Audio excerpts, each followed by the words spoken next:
肥宅有快乐水，刘备有快乐战。今天八将就来说一场刘备得到诸葛亮之前自己指挥的一场很爽的战役吧，真的很爽哦，爽上天那种。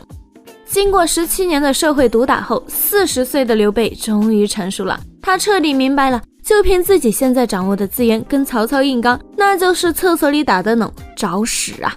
现在该做的是慢慢积累资源，等待时机。于是刘备带着军队跑去投奔了刘表。刘表看到刘备来了，第一反应是非常高兴，毕竟人家刘表不是键盘侠，不会因为刘备之前打过不少败仗就觉得刘备能力不行。他很清楚，那是因为刘备打的一直都是逆风局，实际上这个小兄弟是相当能打的，让他给自己看大门，那简直不要太爽啊！于是刘表亲自跑去迎接刘备，又分给刘备一些士兵，让他驻扎在新野，给自己看大门。然后很快刘表就觉得不爽了，原来刘备自带的锁定技能超强魅力又发动了。刘备刚安顿好荆州好多刘表请都请不动的豪杰，居然全都一股脑上赶着跑去投奔刘备了。面对此情此景，刘表只想高唱一首《一剪梅》。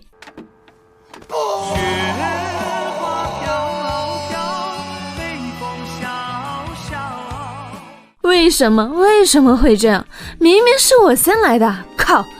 经过这么一搞，刘表开始不信任刘备了，暗中防着他。对此，刘备表示我也很郁闷啊，自己在人家这儿租房住，他当然想跟房东搞好关系啊，可他又有什么办法呢？魅力高这是锁定技能，想关都关不掉，真烦人啊！公元202年，曹操进攻河北，后方空虚，刘备敏锐察觉到这个好时机，立刻请求刘表给他一些军队，让他去报曹操的菊花。当时刘表掌握的兵力高达10多万，在刘备看来，你敢给我1万人，我就敢帮你拿下整个南阳；你敢给我2万人，我就敢拿下许县，赢回天子；你敢给我5万人，我就敢捅穿曹操的菊花。刘表想了想，表示好啊，那我就给你几千人吧。对此，刘备只能表示苦笑，没办法，你找人家借10万，人家只借10块钱，你也不能骂人，是不是？怀着郁闷的心情，刘备回到了新野，把刘表给的军队和自己的军队加一起，好歹凑够了1万人。虽然只有1万人，但对刘备来说，这已经是他这辈子目前为止打过最富裕的仗了。算了，不多想了，开干吧。就这样，刘备开启了他的战车，没想到啊，这一开居然就彻底刹不住了。他从新野出发，攻无不克，势如破竹，一口气拿下了包括导致曹操死了儿子和大将典韦的渊县在内的3个县。到了西鄂县，刘备终于遇到了比较顽强的抵抗。守在这里的县长是后来的曹魏名臣杜袭。虽然西鄂县的守城兵力很少，只有50多个人，但架不住人家杜袭得民心，能力强，而且古代攻城也确实困难，以至于刘备损失了数百军队后，这才终于拿下了城池。这样的损失是比较大的，换成别的统帅很可能会下令劫掠，甚至屠城来发现。然而刘备并没有这么干，整个北征过程中，刘备一共拿下了6个县，但他没有干过一次劫掠，更没有屠城过一次。说到这，我就想到很多键盘侠说的，刘备一辈子也没有屠城，是因为刘备从没打过胜仗，从没攻占过城池。对此我想说，这些键盘侠为了贬低刘备，真的是无所不用其极啊！我呸！攻下西鄂县后，刘备稍作休整，继续进攻，又是一路势如破竹，拿下2个县，一直打到位于南阳郡最北部的叶县。此时此刻，许县已经近在眼前，再加把劲，刘备就真的可以拿下许县，接回汉献帝了。此时正在河北前线的曹操接到了后方的紧急战报，他并不吃惊，因为他一直都很看好刘备，他知道刘备确实就是这么强。没办法，曹操紧急任命夏侯惇为主帅，又让于禁和李典给他打下手，一起赶去南截刘备。望着火速赶到的曹军，刘备心里直发丧。唉，这就是家大业大的好处啊！我什么时候能有这么多军队呢？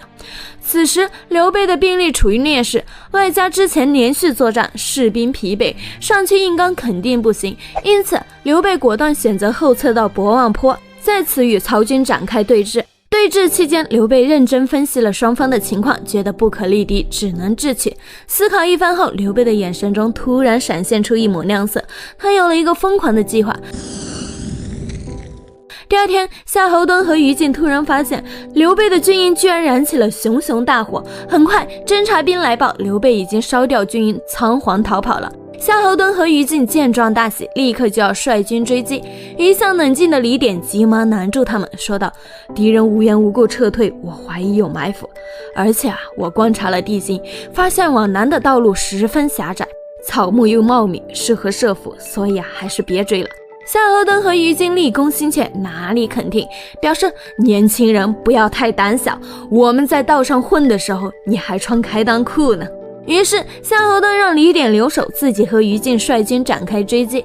一口气追了半天，又累又饿的夏侯惇和于禁终于看到了刘备。然而刘备对他们露出的是绅士一般的微笑：“你们来了，接下来就请接受我的招待吧。”刹那间，道路两侧的密林中杀出无数伏兵，对着曹军就是一顿痛扁。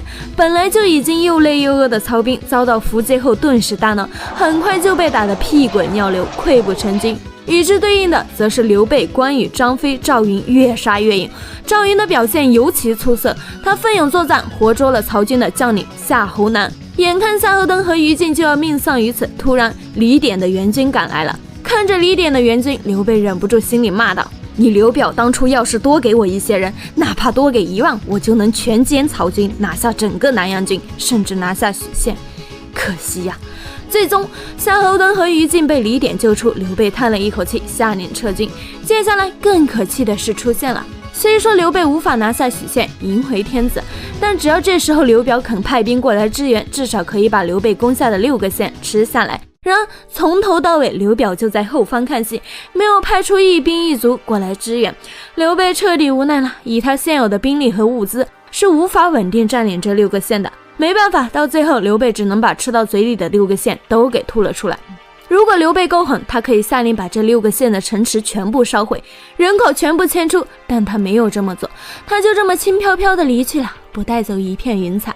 好了，刘备打的这场战役我说完了，这是刘备踏上征途以来打的最爽的一场战役，可以说是刘备的快乐战了。然而这只是站在我们的角度来看，实际上对于刘备本人来说，这场战役并不能让他快乐，反而让他更加郁闷，更加痛苦了。因为他更加清楚了，他不是没有能力成就大业，只是没有足够的资源去成就大业。然而他要怎么去获取足够的资源呢？怎么看都是毫无办法。接下来几年的时光就这样匆匆过去了，刘备什么都做不了，也什么都做不成。对于胸怀大志的刘备来说，这才是最痛苦、最深刻的折磨。